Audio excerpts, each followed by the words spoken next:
One, and we're live. It's an honor to introduce Roger Spitz. Based in San Francisco, Roger is the founder of Tech Essential, the global foresight strategy and futures intelligence platform. Tech Essential's renowned board, governance, and investor practice works with leaders, organizations, and stakeholders worldwide to capitalize on disruption as a springboard to drive value. Roger is also an investor, board member, professional speaker, and writer. He has 2 decades leading investing banking businesses, advising CEOs, founders, boards, shareholders, and decision makers of companies globally on how to future-proof their business. In his keynote talk, Roger will share his latest insights on the next order impacts of the shifting paradigms as the world starts unlocking what existing themes will accelerate or decelerate, what new futures could emerge, and what should we be aspiring for to future-proof humanity. It's an honor to introduce you to Roger Spitz.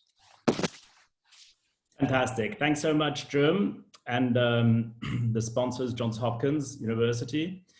So I hope everybody had a not too long, but certainly hopefully very sort of thoughtful and instructive day on these important topics.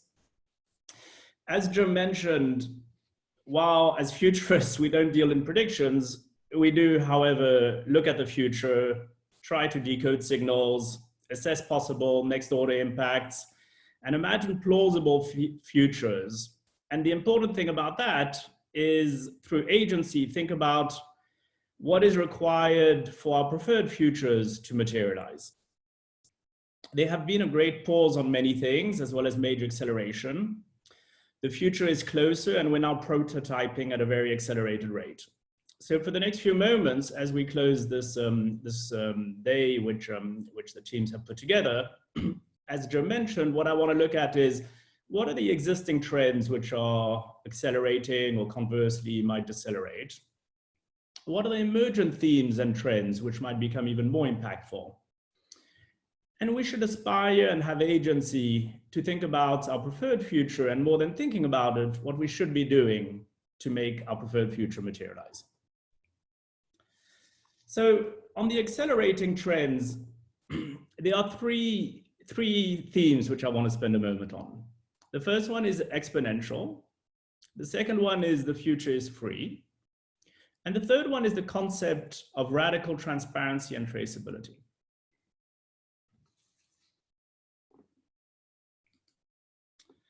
Exponential. Why am I starting with exponential, and what does one mean with exponential? The world has discovered over the past few months how bad we are at thinking exponentially. We tend to think in a linear manner, as if the future will be a continuation of the past and as a linear extension of the present. But technology in particular, and not only technology, but technology certainly as a key driver, is exponential and has exponential growth embedded. We can see, for instance, the processing power. If you take artificial intelligence or machine learning, these are exponential technologies. And in particular, when you look at a number of the emerging technologies which are of an exponential nature and which are converging, whether it's 5G combined with synthetic biology, spatial computing, robotics, artificial intelligence, what we realize is that this is where exponential is really the heightened. And what happens is we tend to overestimate the impact of a technology in the short run, but underestimate it in the long run. So humanity gradually then suddenly gets wrong-footed with exponential game changers. And this is even at a time before we're starting to consider quantum computing, and where processing power will be more powerful than anything we can even comprehend today. So COVID has shown us how we struggle to understand and anticipate the next order impacts of exponential. When something might double rapidly, what that exponential growth translates to. And I believe this will be a theme primarily driven by technology, which is unrelated to COVID. I think COVID is simply an illustration which makes the meaning of exponential tangible. But I believe that theme of exponentiality will be pervasive. The second theme I wanted to touch upon, which I feel is accelerating, is what I label as the future is free. Now, what does one mean by the future is free, and why am I saying that and isolating it? It's driven partly, again, not only, but by technology, more specifically the theme around software, which is eating the world. And what we're seeing is that the next order impacts of digitization, which is now maturing, where most things are being digitized, we're seeing the next stages of that. And on the paradigm shifts, when you look at digitization, what happens is that you are entering a phase where things are often cheaper or free. And that's because they dematerialize. It's a process where the services or the products which you used to pay a certain amount of money for might become available for free. You're seeing that with the webinar today, which is dematerialized and free. You're seeing that with the WhatsApp calls you're making, with the books and the video and the content which you consume, and so many other areas. And the difficulty is that once you have that degree of freeness, if you can call it that, it's hard then to reverse and to go back. You then have what I put as no code, no coders. There's an important theme, which is a new phase where it's almost cannibalism, where software is eating software. So you can see that there's an environment where you less and less need to actually code. Square or Wix is a good example to build websites. It's very user-friendly. Or looking at Canva, which is replacing illustrators or graphic designers and all kinds of other requirements. You're then having that combined with demonetization, which is that once you have a technology which is digitized, the cost of that technology drops significantly. And then the democratization. You can get anything, anytime, anywhere. With 5G, you can be in the most remote areas of India, of Africa, and basically you'll have access to everything which is pretty much on the internet. Will there be a huge difference if you're in a remote area in India with connectivity between what you can get and learn from and have access to compared to a Harvard professor? It's debatable. But free is a two-way street, because the first instinct of free is maybe a relief that the world is less costly. But how do you get paid? How does the revenue work in something that's free? If it's not costing you anything, is it that it's maybe not you're not benefiting from it either in terms of revenues? So this is where it gets quite difficult, and where you need to understand the importance of data in that equation. I actually believe that data should almost be treated as a language. You should understand the ramifications, the nuances around data, the monetization, the privacy, the security, the integrity. What is the cost to you of providing your data? And then there's the tax and the indebtedness of states, of organizations, of individuals, of having less revenue because of the gig economy, and hence a lot of the debates around UBI, universal basic income. So this freedom, obviously it's in quotation marks, it's not to be taken literally, and directionally there might be some virtues to that, but it will have ramifications, and I believe that it's a pretty important theme. And the third accelerating theme, which I want to briefly touch upon with you all today, is radical transparency and traceability. We're seeing a shift to stakeholder capitalism and to the stakeholder economy.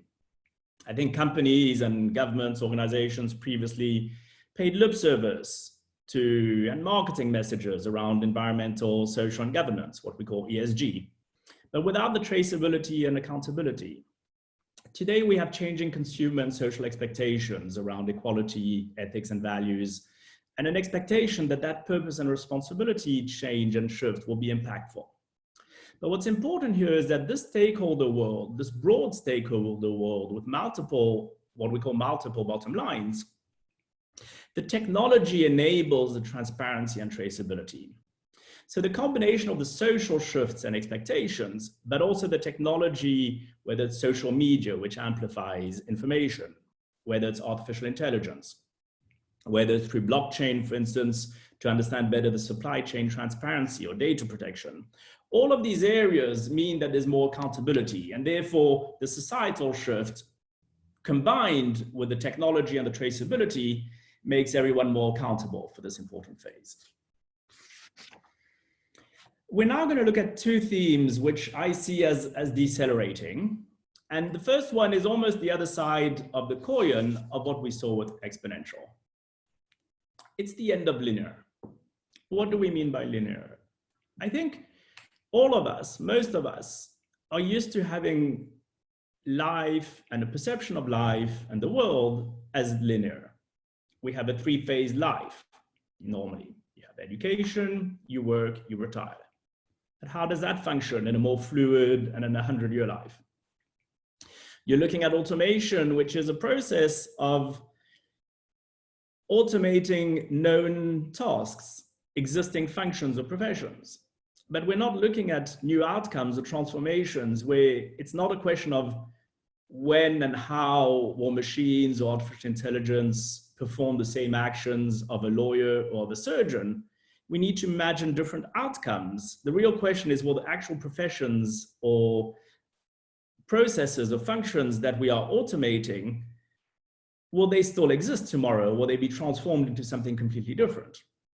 We saw the technologies, the emerging exponential and converging technologies, what that makes. And so this effectively, I believe, will see the end of a phase where most of the representations we can think about of our evolution in life and the perception of life and day to day to be less linear. And the second one I want to touch upon is what I labeled earthly. We're unbundling the earth. We're unbundling the global connectivity. It's less tangible, it's less earthly. Whether it's the in real life versus the in-game, the artificial reality, or what I label IRVL as in real virtual life, or is it IVRL in virtual real life? Whether you're looking at the bank and the financial systems, if you knew how much was being created, if we can call it that, as new digital asset classes, some of which, if you take Fortnite as a marketplace, the money can go in but can't really go out. Globalization versus regionalization, planetization, the global supply chains, the local supply unchained. Or if you take the United Nations, and are we disintegrating metaphorically with ununited nations? If you're looking at the Cold War, are we in a sort of Cold War 2.0, which through the amplification of social media and other posturing is augmented Cold War 2.5? And then the very important milestone we've seen with space and SpaceX last weekend, but that's just a news item and it seems anecdotal. But I have believed even before COVID, for the past few years, we're seeing a resurgence in tens of billions of dollars and soon probably hundreds of billions of dollars in space exploration, moving to the next phase of going beyond Earth. So I think this is a really important theme, which is more fluid, less tangible than the day-to-day Earth. And I wanted to bundle it as a concept which went beyond just simply the globalization and the supply chains and that. So if we now look at some of the emerging themes, the one I'm starting with is what's been labeled liminality. And it's the blurry boundary zone in between spaces.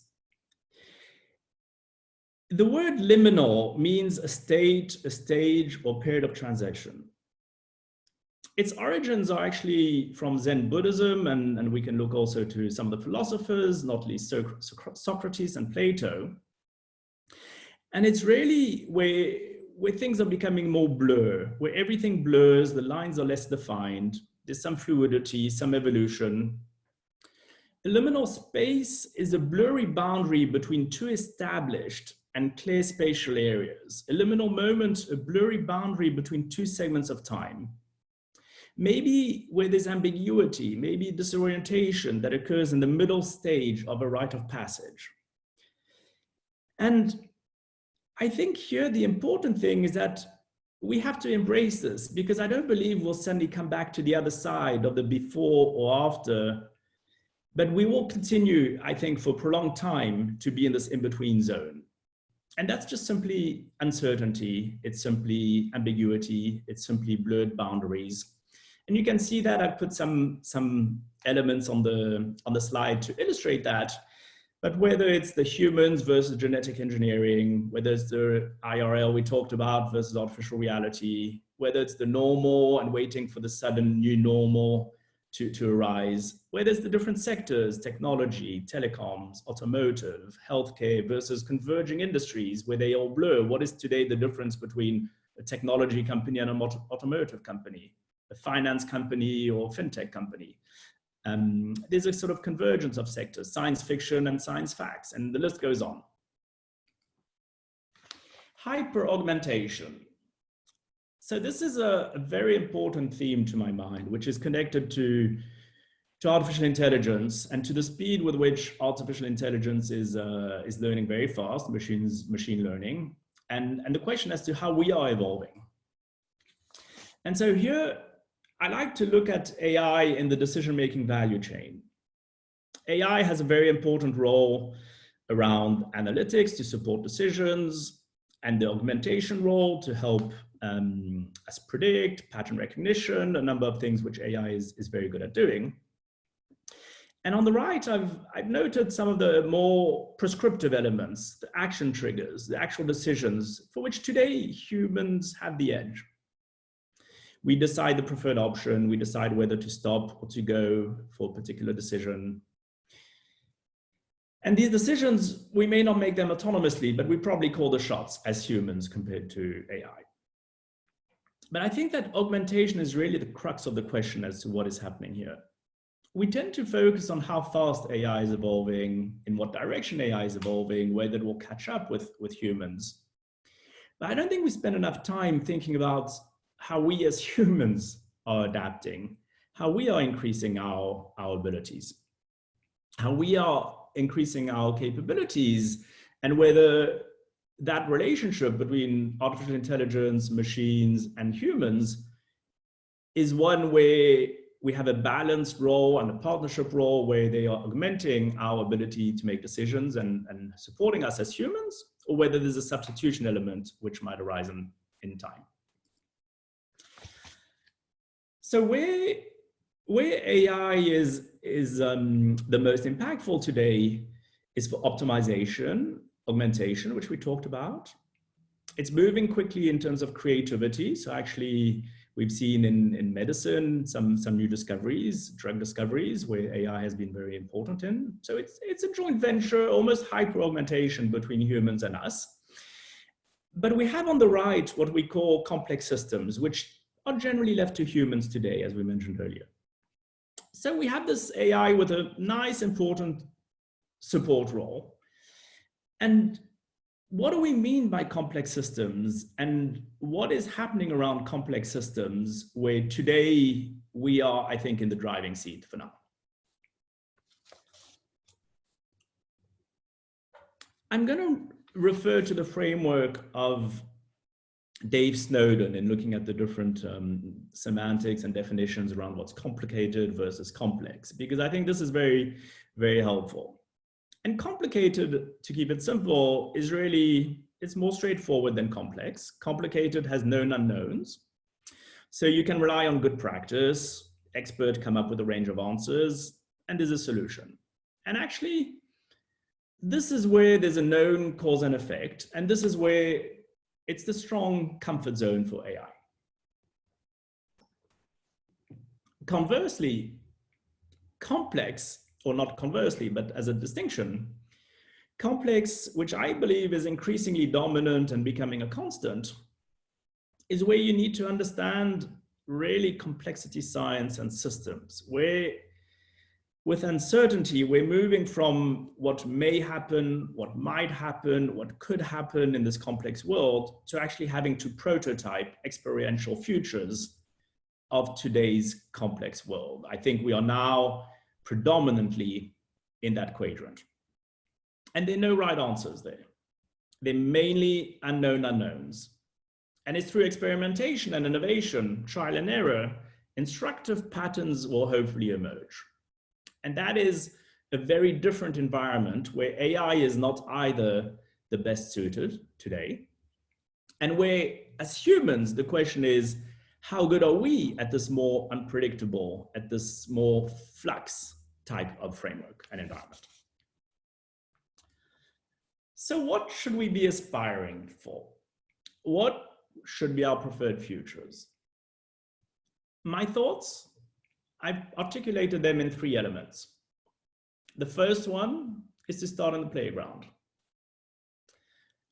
to embrace the reset and to do it properly, and then to think about how we need to maybe evolve as humans, not to be sidelined by AI, to be more anticipatory, anti-fragile, with adaptive agility. And that's what I call AAA.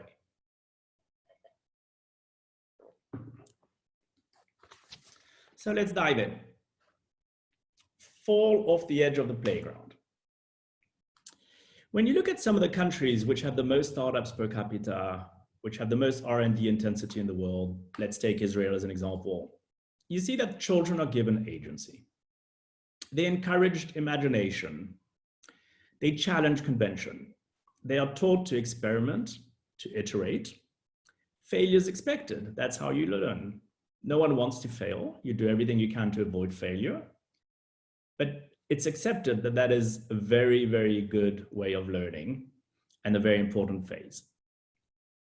I think we need to challenge our reliance on the antiquated education system, which simply rewards students for repeating the right answers to known problems you can already derive answers to, with the linear-based, knowledge-driven education system. That, for me, is really the crux of a lot of what is happening today. We can't continue to be blindsided and have a system which is so ill-adapted to the accelerating paradigm shifts and which is creating leaders who cannot lead. So we have to ask ourselves, should we not be reframing education around inadequacies, measuring failures, not success, replacing standardized tests with adventurous experience, education which prioritizes risk-taking, searching, instilling curiosity, and comfort with ambiguity and uncertainty in its students? Because we have to encourage our children, who are tomorrow's leaders, to be comfortable with ambiguity, with complexity, with uncertainty. Short-term thinking is probably one of the greatest threats to civilization. The world is changing at an exponential rate. We have to prioritize taking a long-term view. And all this, it starts at school. It starts in the playground. It starts through education. Reset. This is an existential moment to rethink, reflect, and reimagine our world. But this reset needs to be proactive as a catalyst to rebirth, as a catalyst to systems reload. We need the collective imagination and buy-in to let go of the old, but importantly, essentially, to understand, by destroying that legacy, what are we building? What is that new page? We probably need innovation more than ever. We'll need to carefully manage the complexity we're living today to reinvigorate the right innovation pathways in parallel. On the positive side, with everything that's happening, it's these chaotic times that can sometimes be the best place for leaders and for the world to drive innovation and transformation. I put 2 images, which are book covers, on the slide. And one is creative destruction as a concept, which is brought by, the Austrian economist, Joseph Schumpeter. And the other one by Clayton Christensen, who talks, who coined the term disruptive innovation in his book, The Innovation Dilemma. Clayton Christensen sadly passed away in January this year. But both are very important. And coming back to liminality, which we talked about earlier, I think we should be leveraging on this liminality for transformation to bring in a period of transition where we use these in-between liminal spaces, liminal states, liminal stages of uncertainty to drive creative destruction and disruptive innovation. Creative destruction is really referring to a process which revolutionizes the economic structure, which incessantly destroys the old one and incessantly creates the new one. So it's a constant reinvention where you accept to destroy, in a sense, some of the legacy for innovation. And that innovation and constant reinvention allows states to grow wealthier. Disruptive innovation plays with a slightly similar theme, which the innovation creates new markets, which eventually disrupts the existing markets. So you're displacing established market-leading firms and products for new and innovation.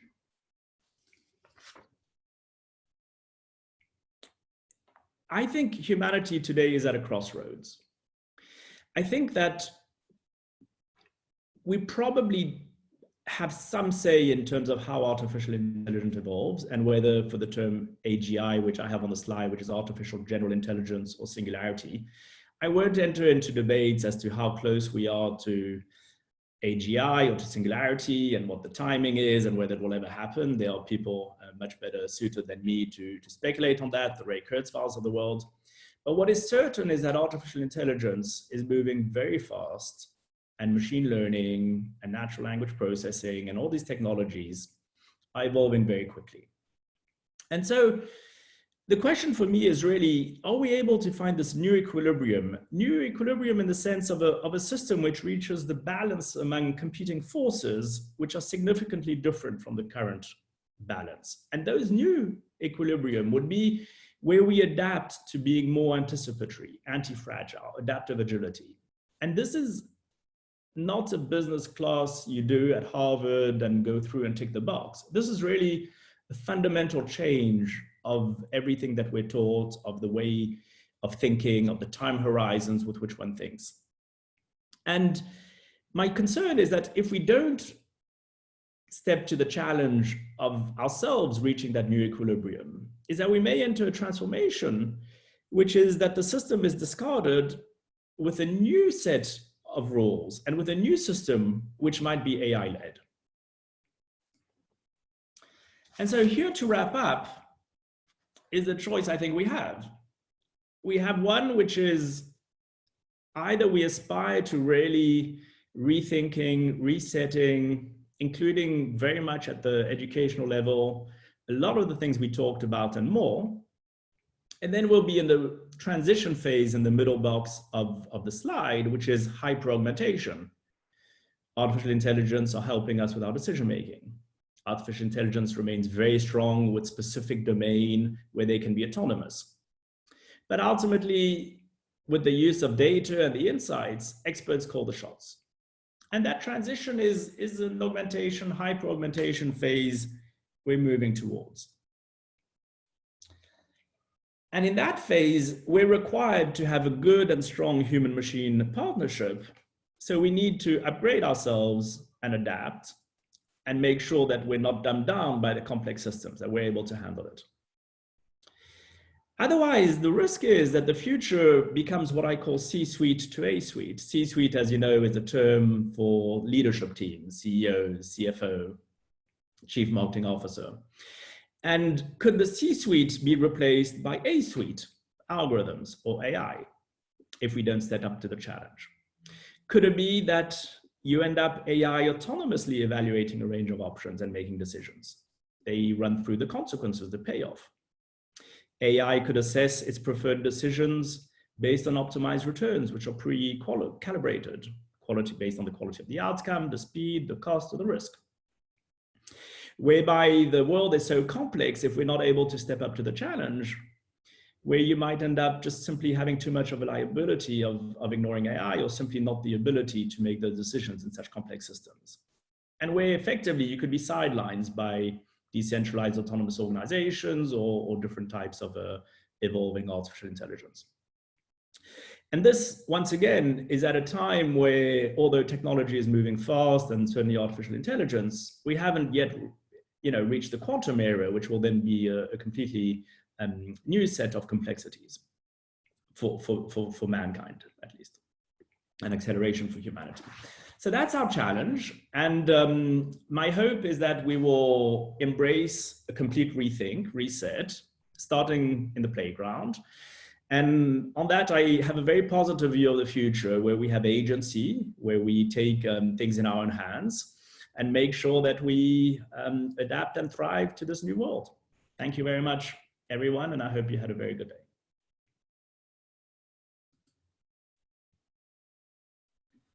Thank you so much, Roger. Jim, do you want to say something?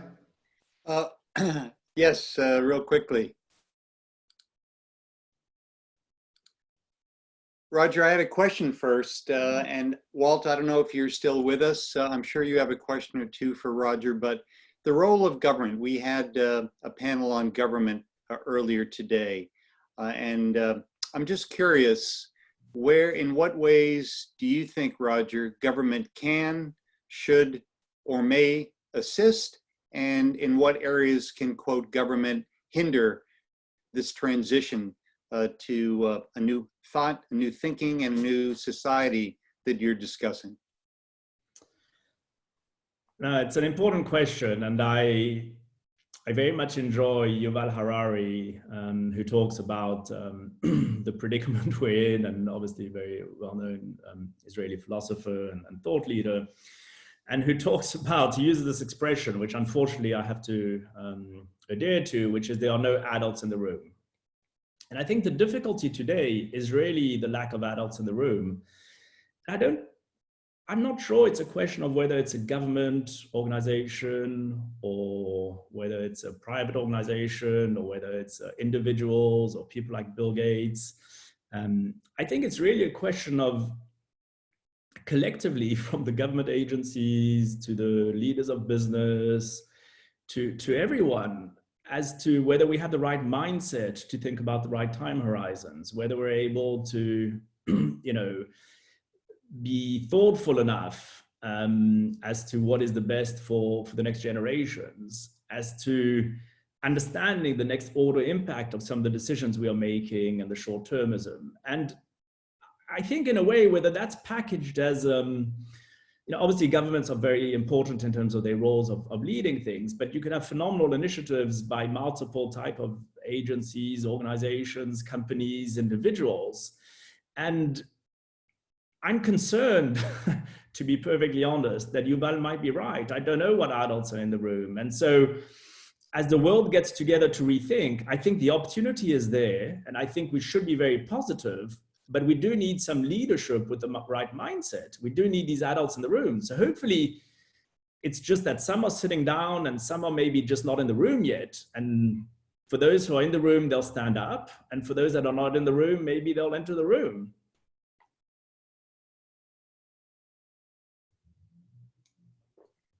Jacinto, do we have any other questions from the audience? Yes, Walter has one. Roger, if you can read that and reply. Brilliant. Go for it, Walter. Thanks. I'll read this to you. Walter has a question. The education crisis is not in a crisis at all. It is doing exactly what it was designed to do.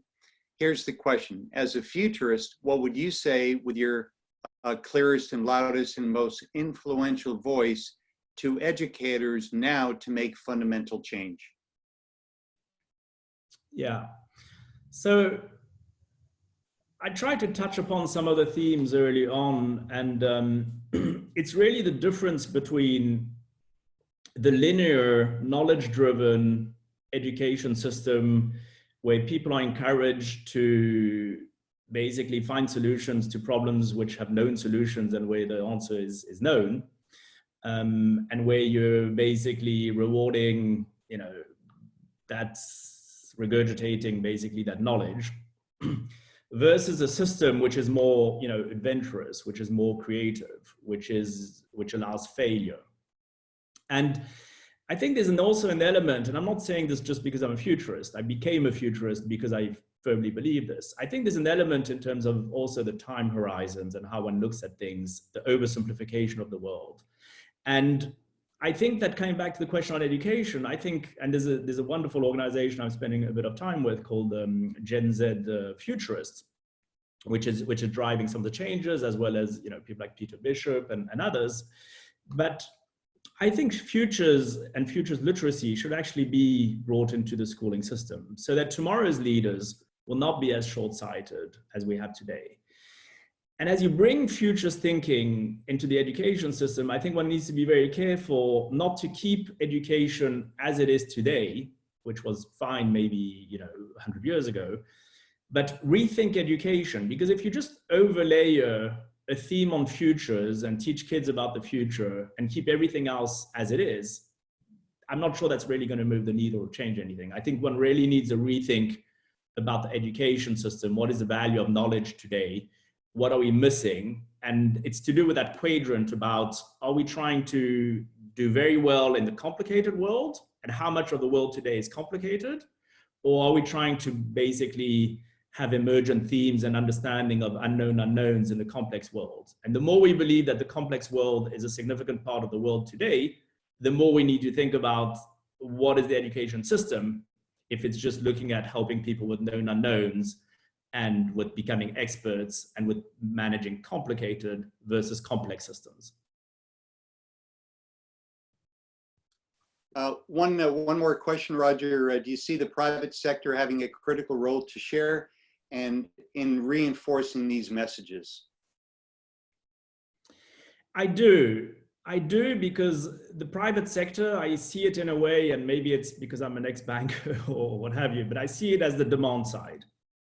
So ultimately, if the private sector felt that they were let down by not just leaders in terms of the government, by their own leaders, companies are not either necessarily the best at dealing with, at navigating the things we've talked about. So if the companies felt that there were maybe shortcomings in their own decision-making, in their own leadership teams, that would frame the profile of who they recruit, and ultimately would also frame how people should be trained and educated, and that again starts on the playground. And so by reframing what a leader should look like, what a company's remit is, how a company itself should be able to adapt and thrive in complex environments, ultimately that boils down to how people are starting to be taught at school, and what life skills they have, and then the profile of people they recruit, and then their management team and their boards and everybody, and the DNA of an organization. And so that demand side is extremely important and will absolutely, I think, drive a lot of things we discussed, hopefully, in the right way. Okay. Are there any other questions from our attendees? Nope, I think Okay. that was it. With that in mind, Roger, thank you very, very much for sharing your vision and how we might transition to that vision. And before we transition to our virtual reception hosted by Dave Peloff from Johns Hopkins University School of Education, Center for Technology and Education. I don't know about you guys, but I don't know where the last 9 hours went. We've spent 9 hours together, 9 panels, 9 topics, 42 presenters, all discussing variations of some of the key questions, namely, how do we reopen our global economies? How do we venture forth back into our communities safely and purposefully? And as was displayed or shared during one of our panels, not just to venture forth safely and purposefully, but here on Earth, but especially with the recent SpaceX accomplishment, heavily leaning into space. So both the short term and the long term, we've heard from our futurists, of which we had 17. Roger, you certainly foremost of the futurists that we've had today. And we've had visionaries, and that also include David Brin from San Diego, talking about the near term and the far term. And I just want to thank you, Roger, personally for your assistance, you carving out the time, sharing what I think has been relatively new thoughts brought about by COVID. Thank you for allowing our audience here at the Big Unlock, What's Next, the title of which you've had a great deal to do with in terms of inspiring us. And we just want to thank you, thank all our panelists. And I'd like to obviously give a special shout out to Tame, to Yasenko, to Fritz, and the Tame members who have helped me co-produce this. And certainly, as mentioned earlier and several times, a big shout out to the Johns Hopkins University School of Education Center for Technology in Education. So with that in mind, Yasenko, I'll let you perhaps do the honors of reintroducing Dave Peloff as we all venture forth to the virtual reception that will be held momentarily. So with that in mind, thank you again, Roger. Thank you, Yasenko. Thank you to all our attendees. Thank you so much.